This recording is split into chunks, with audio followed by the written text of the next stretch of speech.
Connect Run Club podcast, episode number 103, an Olympic recap with Mario Fraioli.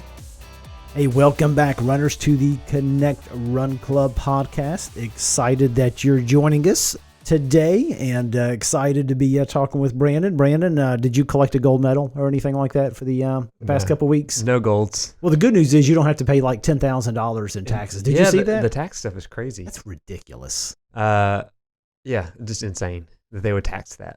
It's truly unreal. Congratulations for winning 6 gold medals, and here's $60,000. You already don't make much money unless you're Michael Phelps, and they're gonna take you up on taxes. Insane. Well, hey, excited to dig into this week, but before we dig in, we have any announcements to make? We do, yeah. So this week, before we dive into Mario's interview, which is a lot of fun, is we're doing something in the fall. Actually, we have something going on right now. We're doing a survey for all of you guys that are listening to the podcast. So if your ears are listening right now, if you go to connectrunclub.com/survey, there's a short survey. It can take you 5 to 10 minutes. We would really love to know just what you think of the podcast, ways we can make it better, because at the end of the day, we're getting on the mics a couple times a week for you guys. And we want to make the best product that we possibly can. And so the best way we have found to do that is to ask the folks that are listening. So you guys are listening. We love hanging out with you guys, whether it's on the Facebook group or just seeing your comments come through. And we want to know how to make this better for you. And to sweeten the pot just a little bit is Trey is going to do a coaching session with you. I know he's got a couple going right now, but it's going to be a 30-minute coaching call. And so if you got coaching questions as well as kind of maybe plans for the future, Coach Trey can help you out there. So there you go. So let's get to connectrunclub.com/survey.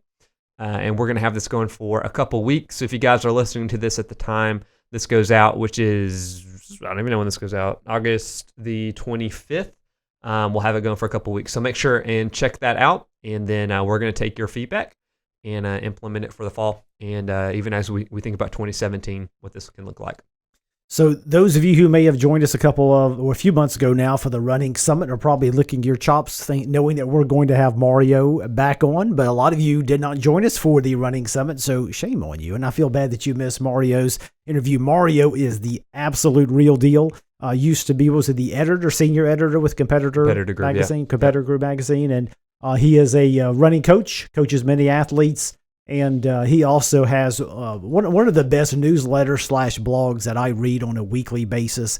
It's called The Morning Shakeout, and it comes out on Tuesdays, and it is a phenomenal read. And he is extremely plugged in with the elite runners in that world. And we could not think of a better personality to bring on to wrap up the Olympics. Although here's what's funny about this. We interviewed him, I guess, last Friday, and not all the events had wrapped up. And so some of the things we talked about, which you will kind of hear because we were kind of seeing the future a little bit. But Matthew Centrowitz, who won the 1,500 meters, we talked about him as a possibility of medaling, and he ran the race of his life. And, of course, Galen Rupp as well, who took home the bronze medal in the marathon. So you'll hear us talk a little bit about some of those and Mo Farah, but you'll hear some of the things that really have stood out to Mario during the track and field of the Olympics, to kind of hear some of his thoughts. And again, he writes a lot about the whole doping issue as well, but very plugged into the doping issue and very plugged into the elite athletes. And he just always has some really intriguing thoughts. So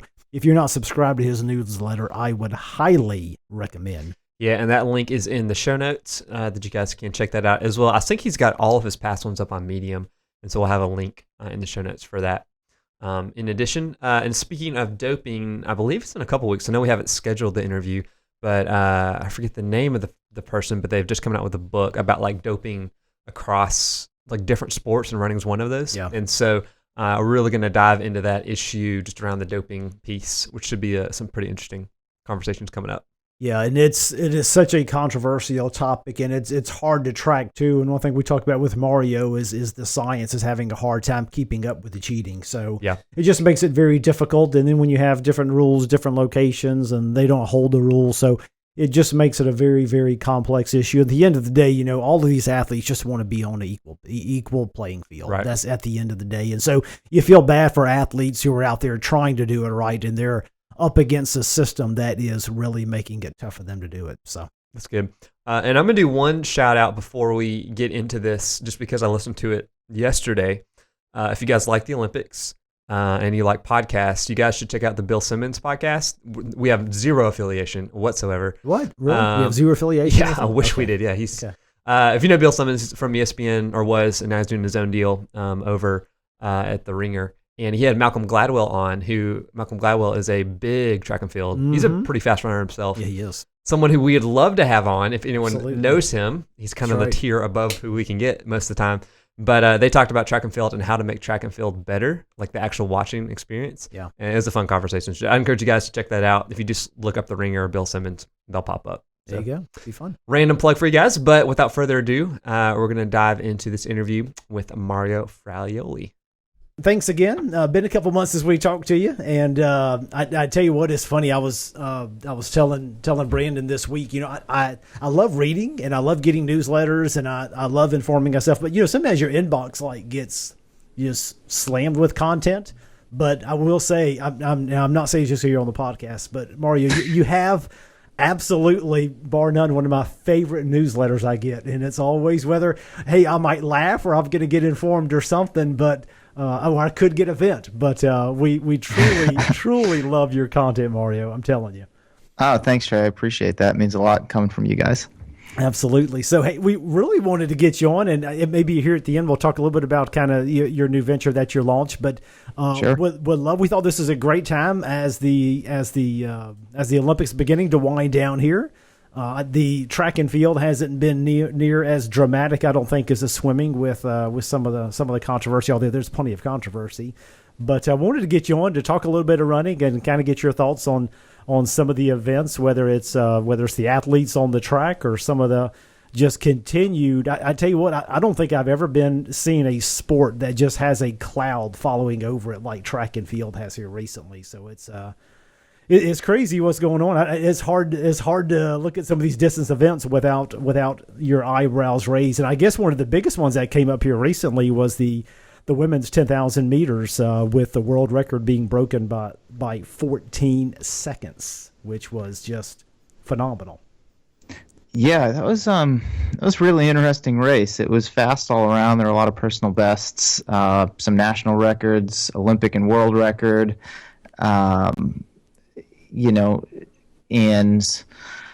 I don't know, I was watching last Friday in disbelief throughout the entire race. I couldn't believe the splits that I was seeing and just how effortless Ayana was making it look up front, while everyone behind her, for the most part, seemed to be turning themselves inside out just to hang on. I mean, to see someone of Molly Huddle's caliber run less than 15 seconds off her 5K PR through halfway and be way off the back just sort of struck a chord with me. Yep. And not to be a total homer and only support the American runners here, but she didn't just beat field, she absolutely demolished it. And that was really interesting to me on a number of levels. Well, and it can't help but raise suspicions, and I guess the thing that is perplexing to me, and that's the reason I think I do agree with Lily King a little bit when she said the other day. She said, "Once you've been caught for cheating, I mean, you got to go." And I think the thing that gets me is that I think science has become so advanced. I mean, trying to catch someone cheating now, trying to catch someone doping, it seems nearly impossible that they can keep up with what science is putting out there. Am I off on that, or? No, I think that's an accurate statement, and that's been proven in the past in cycling. The best athletes and the best doctors were, and their best doctors were always ahead of the scientists who were creating the tests and the organizations who were putting those things out. And I think a lot of the same stuff is still happening today, certainly in track and field. I've read some stuff over the last couple of weeks and was surprised, not really surprised, but to read about designer drugs and a lot of things that we don't hear about. Certainly in the endurance events, it's all about EPO and there's steroids and there's testosterone and all these things that are kind of known drugs that people use to improve their performances. But I think the best cheaters, and I hate using that adjective, are beyond that. I think their doctors are certainly ahead of the test. They've found other ways to improve performance that scientists haven't quite caught up with yet. And we're seeing it in not just track and field, but a lot of different sports. There are a lot of kind of after the fact drug busts that happen these days, where years later, when scientists finally do come up with a test, they're able to they're able to catch the cheaters, and that's great, but it's also unfortunate because it robs people of their moment when it actually happens, and it just it keeps that dark cloud over the sport, and that's not a good thing. No, it's not. Is there, as you've kind of tracked this over the years and seen how it's gone, would there be some course corrections in your mind that are easy to make, or is it going to be kind of a losing battle? Well, right now it's certainly a losing battle. I'm a believer in lifetime bans, and the reason for that is because I think it's going to make a lot of people think twice as to whether or not they're willing to cheat to improve their performance. I think that's a pretty big thing to be slapped with, knowing that it can't be reversed. But who knows if and when that will ever happen. But for now, it's just like we're kind of in this cycle of where doping is just sort of it's publicized and people are penalized for it, but we still haven't really made any progress. Hey, one of the things I heard the other night, and I thought it was an interesting, they wanted to talk about the lack of success the United States has had on the track this time, and I get some of that. But having said that, I think if you look at some of the performances, there have been really some incredible breakthroughs for the United States in some areas that we haven't seen success in a while. So whether it's having the steeplechase or I thought Jenny Simpson ran a fantastic race the other day, and then Clayton Murphy, my Lord, I don't know where he came from the other day, but man, what a performance in the 800 meters from Clayton Murphy the other day. Yeah, and I think some of that is a byproduct of you see someone on your team, in this case the United States Olympic team, get a medal, and you think, well, why can't I do that? And we've certainly seen that in track and field so far this year. I think, even Molly Huddle, who didn't medal but ran an American record in the 10,000, I think that really kicked things off on the first day of competition, and people saw that and saw that she was in the mix and capable of hanging on for a while, inspired them to do the same thing with the women's marathon just a few days later. But then you've got someone like Clayton Murphy, who comes out of nowhere, kicks really hard, runs at one of the fastest U.S. 800-meter times ever, and really makes a name for himself and for the U.S. on a global stage. You've got someone like Jenny Simpson, who has world championship medals, and for her to just really solidify her status as one of the best middle distance runners in the country is a huge thing. You've got her training partner Emma Coburn, who for the last few years has really just stuck her nose in every race that she's been in and put herself, in contention. And, she almost came away with a silver. And then you've got Evan Yeager, who did come away with a silver and beat probably the greatest steeplechaser of all time in Kemboi from Kenya, and, was closing really hard at the end. And I think those, I think there's definitely some inspiration in those performances for everyone else, and other athletes see that and they're like, well, they're not much different than me. Why can't I be up there as well? But I think there's a lot more to it as well. I think there is kind of this this feeling in the air of that these Olympics are under a microscope in terms of doping and testing and all that sort of stuff. And there have been some heavy favorites who haven't been as dominant as people would expect them to be, and that would be like Dababa in the 1500, and also in the other Dababa in the 10K, and even in the marathon. And it's just kind of it's kind of an odd year. It's been a great year for the Americans, but I think that early success really just inspires everyone else. And U.S. middle distance running and distance running is finally at a point where the athletes, those that are here at the Olympics, they feel like they can compete with anyone in the world, or at least be able to stick their nose in it and hopefully come out on top. So it's been really exciting to see over this last week plus. Hey, what are your thoughts on the steeplechase? And besides the fact that it's run in the morning here, and we have to TiVo it or get to a TV to watch it, why does the steeplechase not get a ton of respect and publicity? You have any idea? Well, it's kind of an oddball event. Unless you're a diehard track fan, you'll probably never run a steeplechase in your life. It's not, I think the average fan can relate with certainly the marathon. There's plenty of those opportunities out there, and you can relate to that on some level. And they've seen track and field, whether they competed in track in middle school or high school or college, or they have kids that do that. Like they understand like those events. But for the steeplechase itself, most people don't really even get into it until after high school. So it's really a sort of a post-collegiate thing and beyond. And it's just really kind of an oddball event, and it's a really hard event. I've done a steeplechase myself, and it was it was not easy by any stretch of the imagination. And I think there's just it takes a special kind of person to be a steeplechase. You've got to have the right kind of personality, and certainly at the Olympic level, you've got to have the athleticism to run really well and the fitness to compete with the best in the world, but you've also got to be a great hurdler and be technically sound, and that's just not something that comes naturally to a lot of people. Yeah, it's funny, as I was watching that event the other day, just like in running a marathon, I don't know, I guess you get to mile 24 and they seem to be stretching the miles out longer and longer, and I can only imagine that hurdle's got to seem higher and higher after every single lap.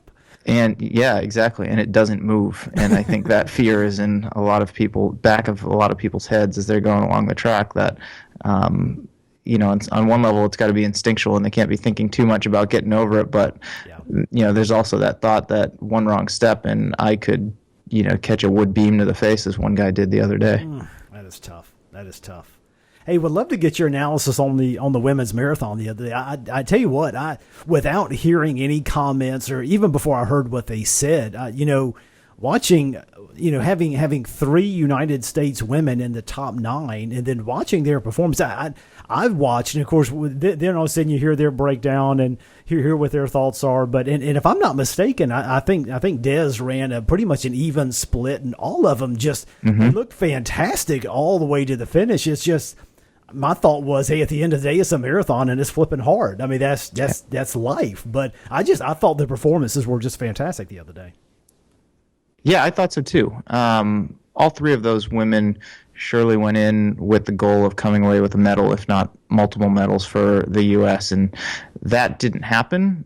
But at the same time, they all ran, I think, the best race that they could on that day. And that's all you can ever ask of any athlete. You can't control what anyone else in the race is doing. All 3 of them ran pretty close to even split. Shalane may have negative split a little bit. I haven't looked at them too closely. But, I mean, they were in it almost all day. And even when Desiree Linden was back a little bit, people would come back. She was just running her race, and she knew what she had to do to put herself in contention. And they were in contention until, the final few miles. And they, even when the 3 women who ended up on the podium pulled away, Shalane never stopped fighting. Desiree never stopped fighting. Amy Craig, who had fallen off a little bit, she kept battling and ended up gaining a spot back to finish in the top 10. And that's unprecedented. 3 American women in the top 10 at the Olympic marathon has never happened before. And I think that's just representative of how far this country's come in distance running, even if they didn't come away with a medal this time around. Well, and I tell you what, just from my personal experience, watching Des run the past 2 races has been fascinating to me, because how she has a plan and executes regardless of the circumstances, regardless of who goes where and does what.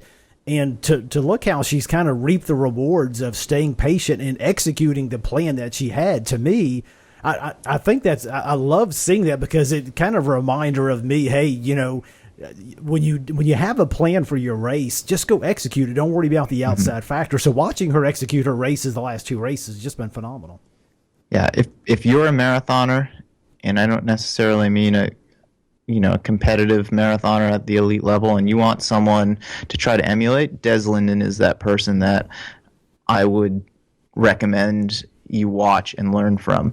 She's so good at just sticking to her plan, running her race, not worrying about what's going on around her. She's very disciplined, and she has been throughout her career. And that's sort of that's sort of the calling card of the Hansons training group is, they're very big on pacing and even pacing and just sticking to the plan. And their other Olympian years ago, Brian Sell, he was the same way. He would just, this is my plan. I'm going to stick to it. I'm not going to get caught up in anyone else's race, and it paid off for him. And that's something I think any marathoner can really learn from. And Des is the master of it. She's done it so many times. She did it at the Olympics. She did it at the Olympic trials. She's done it in Boston multiple times.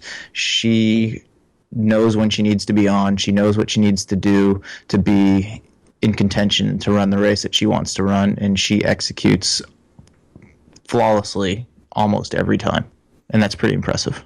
Definitely. So speaking of flawless, we could talk about the Jamaican sprinter Usain Bolt here for a minute. Mark, have you ever seen anything quite like his performances in the big time?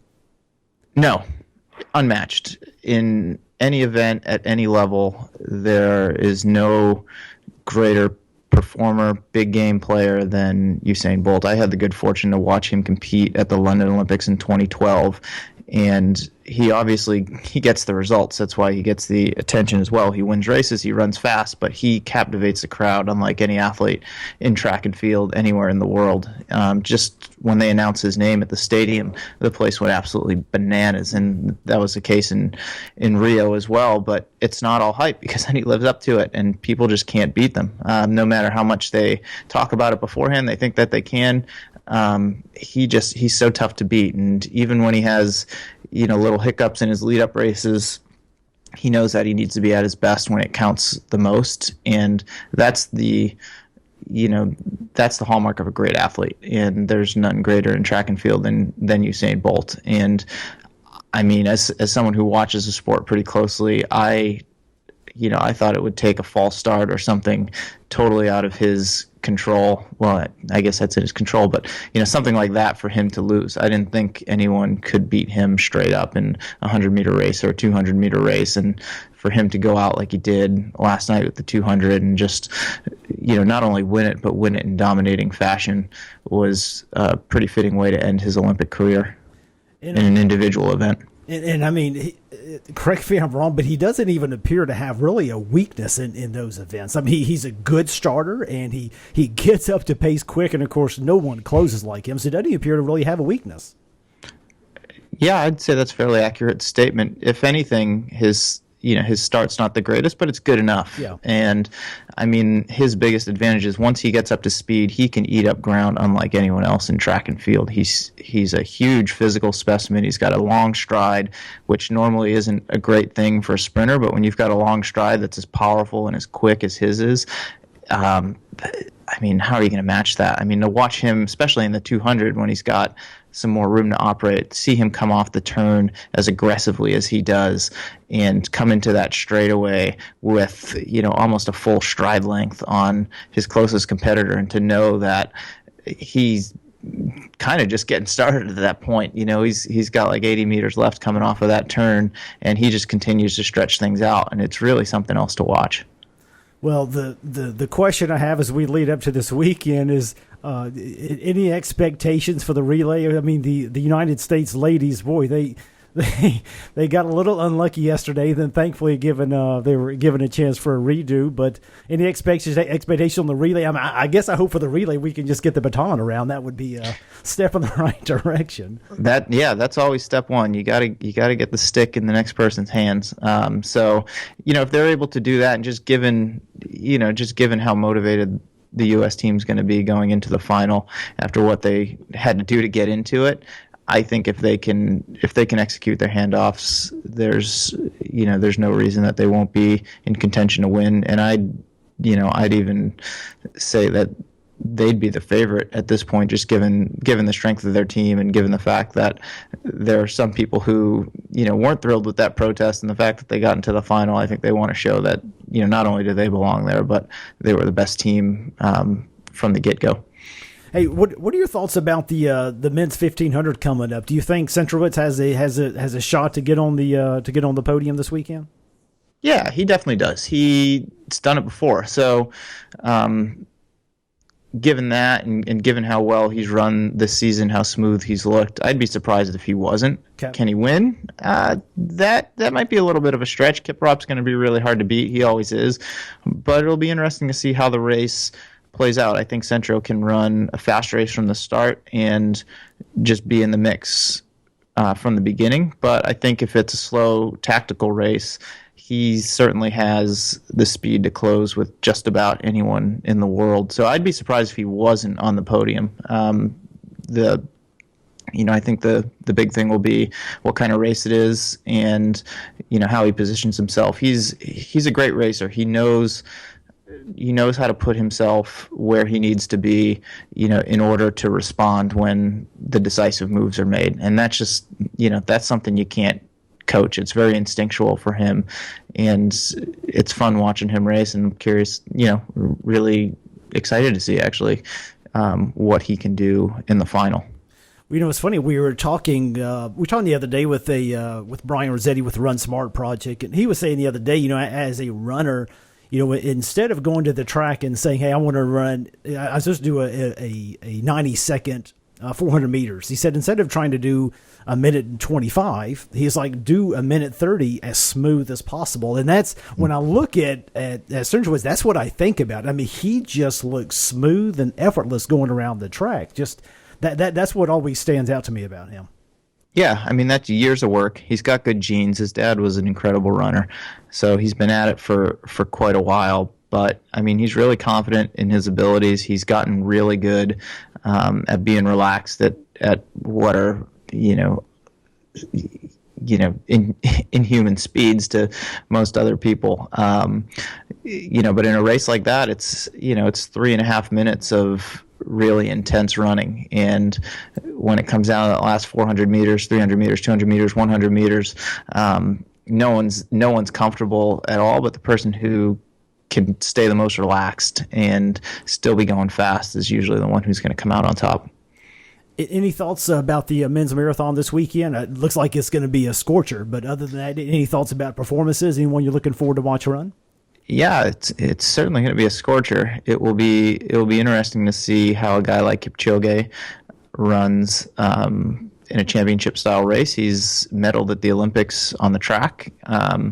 This will be his first Olympic marathon. He's the fastest guy going into it. He was pretty unbeatable over the last year, so he's got to be the favorite.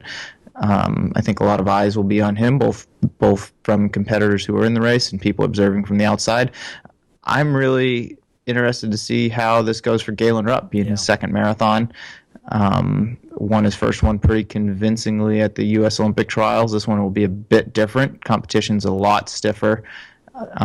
He doesn't have the experience of many of the other top contenders in the field, but he's got the track credentials to, on paper, match any move that happens. So I'm curious to see what kind of race it is. If it's kind of like Beijing where it's hot and it's not ideal for a marathon, but it's fast from the start anyway, or if it's like London where it's a little bit more strategic and people kind of drop off gradually and, the big moves are made later in the race. So I'd be curious to see how it plays out and how Galen handles it. I love watching a guy like Meb. You can never count him out. Yeah. He's running his last Olympics, and he was fourth in London. And he was fourth in London because he ran a very smart, tough race, and he does that every time out. And I know, knowing Meb as I do, being his last Olympic Games, he's going to want to go out with, a positive experience. And I think he'll do what he needs to do to make sure that he can close hard the second half and, be in contention for, maybe a medal's a stretch, but top 5, top 10, I think would be a great day for someone like him. And, you've got someone like Jared Ward on the American side as well, who's running his first Olympics and has generally been a very good road racer. So it'll be good to see how, or interesting to see anyway, how he handles this kind of like high pressure situation. And, if the American men can have a similar team performance to the American women, that would be phenomenal. And I think that would say a lot for the state of marathoning in this country. Do you think from Galen Rupp's standpoint, the 10,000 meter training do you think that could have possibly helped him for the marathon? Or do you think that could hurt him for the marathon? Any idea in your mind what you would guess on that? It's a good question. I think if I had to guess, I don't know for sure. If I had to guess, I would say he and his team probably thought his best chance to medal of the two events would be in the marathon. So perhaps, given that, they've focused a little bit more of his training toward this weekend's race, but still doing enough speed work and whatnot to run a really competitive 10,000, which he did. I mean, for him to finish fifth in the 10,000 final and to really be in it until the last lap was really, really impressive. So it tells me his fitness is high. How that translates to the marathon remains to be seen. At that level, the training for each event is a bit different. I did read the Runner's World profile on him that detailed his training, which was, this hybrid of marathon training with some faster work to address the 10,000. And if the marathon training was where it needed to be, he could, given his background and how well of a racer he is and the skills that he brings to the table, and look at how fluid his stride is, I think he could certainly be in the mix, even though he's, a relative rookie as far as competitive marathons go. Well, it was interesting to watch him the other day. He looked so good. I cannot imagine though. I was glad to see Mo Farah bounce back up. I cannot imagine, kind of having a mix up with your teammate on the 10,000 meter, who happens to be the best 10,000 meter guy on the track of that I have seen in my lifetime. But that was quite the mix up the other day they had.